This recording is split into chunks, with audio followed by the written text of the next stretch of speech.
right? So today we're talking about communicating. It's the key to any relationship. And so we want to know the things that you and your family do to maintain effective communication and make sure that you're all on the same page every day, which is not easy, is it? Right, not at all. So what do you do to communicate? I usually just say, this is what we're going to do, and everybody just get on the bus. Okay, well, that's good. That's good. Well, I like to communicate, because my daughter is 12, and sorry, Alexis, but I kind of like to text her now. I don't really like to communicate. Thumbs. Well, because, she's got attitude at this age, right? So, anyways, a lot of you are already sounding off on Facebook and Twitter pages. Lisa Murphy says on Facebook, every night during dinner, we have a mini meeting about what we have going on the next day. We want to know how you do this. Now, Joe, PR guy, tells us on Twitter, all of my family is back in Iowa, including my twin brother, and we Facebook chat or text each other almost every day. That's really cool.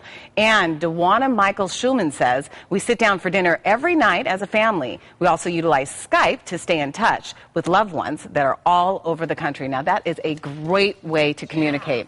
Log on right now to Facebook and Twitter, facebook.com/smartfamily15, or on Twitter @smartfamily15. We're reading them right now. I have my iPad in my hands, and we will be talking to you soon, so send us your thoughts and log in and let's chat. I like that Skype one. Nana and Papa does. We do that a lot with them. Hey, thanks for sharing those comments. Communicating obviously so incredibly important with the kids back at school and all the events that are happening, clogging up the calendar. You've got sports and birthday parties and play dates, you name it. And then there's the chore of paying for all these mystery events that pop up on your child's calendar that they forgot to tell you about, right?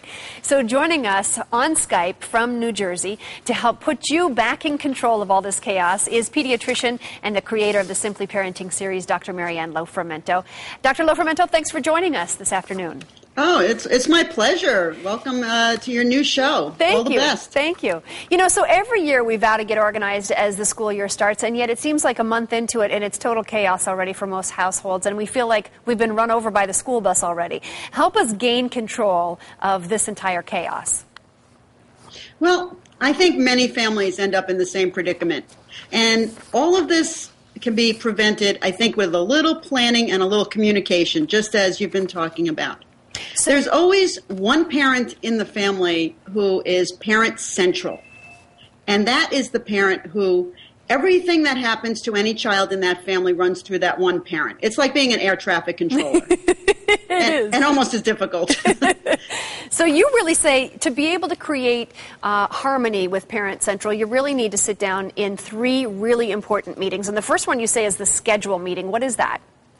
Okay, just like in a corporation, if you're starting a new season, this new school year brings with it a lot of sports and a lot of activities.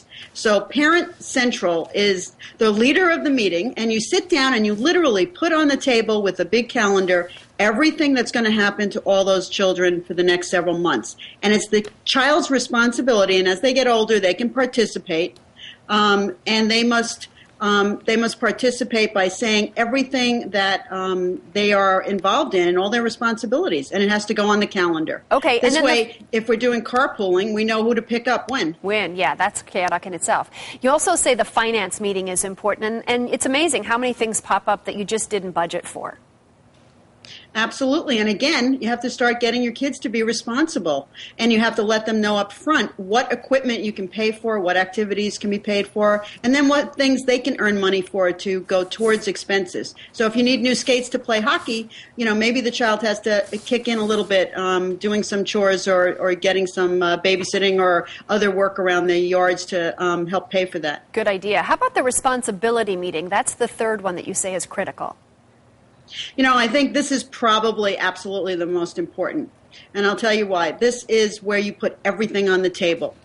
And you let them know what you expect of them. You expect them to do their homework. You expect them to do their chores.